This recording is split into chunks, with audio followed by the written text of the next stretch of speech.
सूत जी महाराज से 88,000 ऋषियों ने कहा प्रभु 6 प्रश्न बाद में सुनाना, लेकिन 6 प्रश्न सुनाने से पहले हमें अपने गुरु की कथा को सुनाओ, जो आपके गुरुदेव थे उनकी कथा में सुनना चाहता। ये तो सुखदेव बाबा वो है जिन्होंने महाभारत जैसे महान ग्रंथों को लिखा। और सुनिए, ये सुखदेव बाबा वही हैं जिन्होंने 18,000 श्लोकों से बद्ध श्रीमद् भागवत कथा को निरूपण करते हुए सूक्ष्म रूप में मात्र 7 दिन में राजा परीक्षित को सुनाया।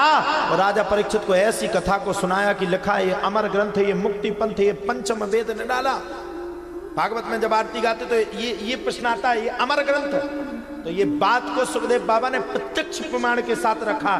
जब जब भागवत की कथा की जाती है तब तक राजा परीक्षित के चरित्रों का बखान होता है। यानी कि राजा परीक्षित ने एक शरीर को छोड़ा और भागवत रूपी समुद्र में जाकर के प्रवाहित हो गए। अब राजा परीक्षित की बात को सुना, सुखदेव की बातों को सुना तो सब कहते महाराज अब तो मैं चरणों में निवेदन करूंगा, मुझे तो सुखदेव बाबा का चरित्र सुनाओ, ये कौन है? कहे महाराज सुनाओ। बोले बिल्कुल। बोले सुनो, ये सुखदेव बाबा राधा रानी और भगवान श्री कृष्ण के बड़े चहेते तोते थे। तोते, इनका नाम था कलविंग।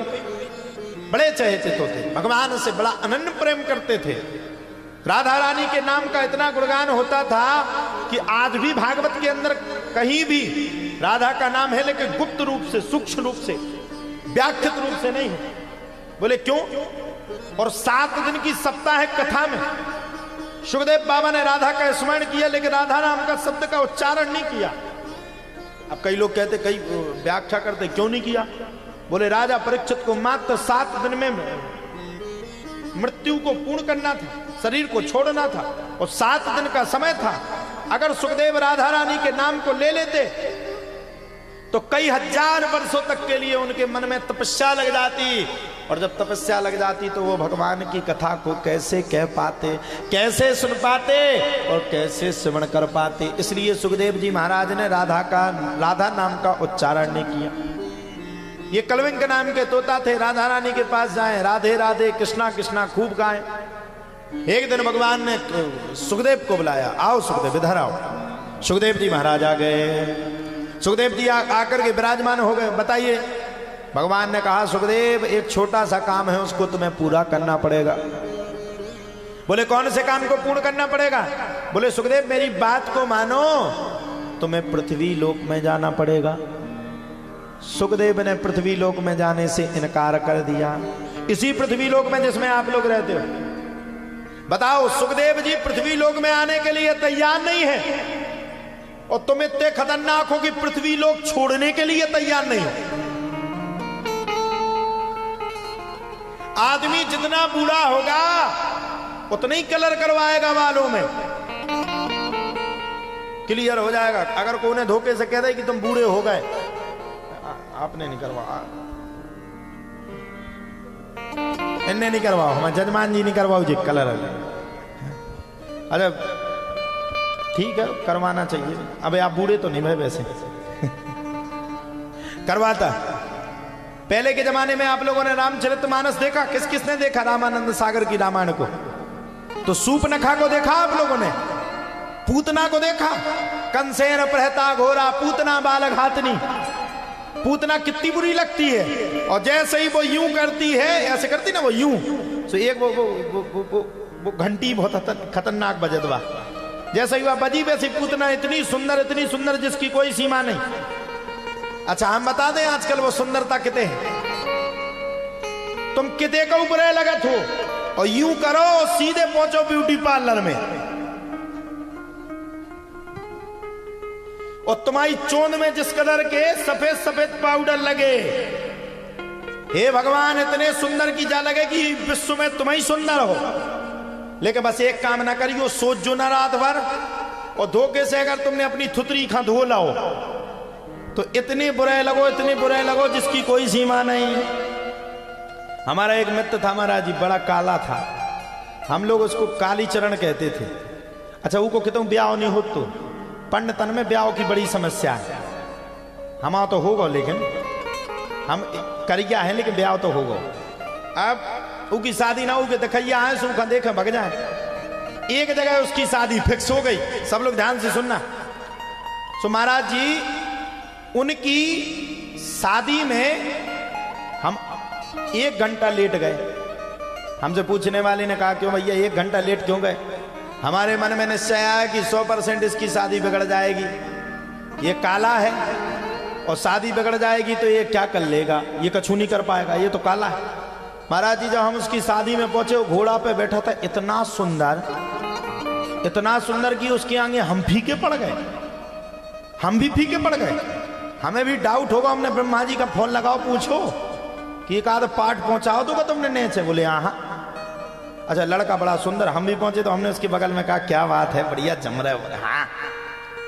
हुआ क्या, वो रात्रि के समय में वो चढ़ावा नहीं चढ़ता है, तो लड़की बैठती चढ़ावा में और लड़का का काम नहीं रहता, तो वो उस टाइम जाके आराम कर लेता। वो गया सो गया। ध्यान से सुनना, जैसे ही वो सोया सो खबास कक्का ने जाके उठो जगा दे, उठो भावरन को टेम होगा, जगा देता। सो भगत को वो भूल को ध्यानो, बाथरूम में जाके उन्हें अपने मोखा धो लो। पहले तो कम करिया तो अब की वे डबल करे आओ। अच्छा कड़ो सो कड़ो नीचे पहुंचे, वो टुपिया लगा के सो और खतरनाक भैंसा सुर खाई लगे। अब जी से उनको ब्याह होने तो सुबह मोड़ी बोली जी से ब्याह ना करे, चाहे प्राण चले जाए। हम तो समझ गए कि लाठी हलवे को टेम है, हमने अपनों गमछा ओढ़ो। हमने अपने ड्राइवर से कही अपनी गाड़ी स्टार्ट, बोले कहा हमने 2-3 मिनट में नहीं जा रहे तो को की आंख सूझ जाने, को सामान परेशान हो जाए, चल लो। अब मोड़ी तैयार नहीं, इतने में क्या होता, वो जूस उस पीते ना, गर्मी का समय था तो बच्चे जूस पी रहे थे, किसी ने धक्का दे दिया, सो लड़की के मुंह पे जूस गिर गया। उसका वो काय का होता, आम का।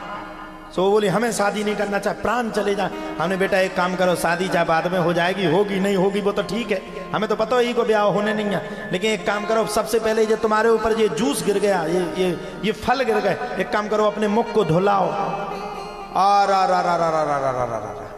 मोड़ी मुंह धोबे गई तो वो तो साजो ही लग रहा हो तू।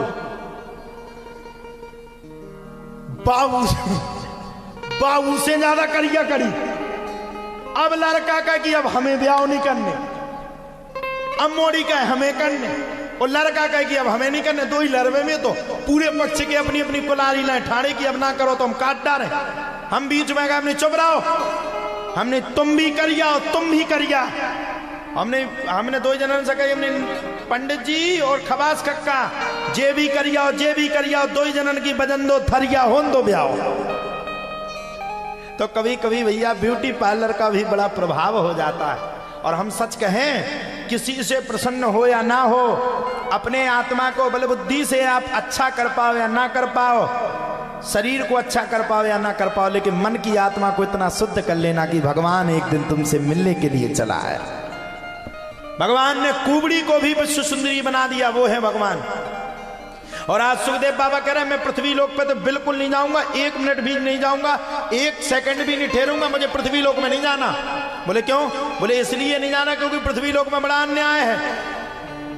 वहां जाएंगे, शादी हो जाएगी, पत्नी जी आ जाएंगे, श्रीमती आएंगी, बच्चा हो जाएंगे, बच्चा पैदा होंगे, उनको पालते पोसते हम ही मर जाएंगे, हम नहीं जाएंगे।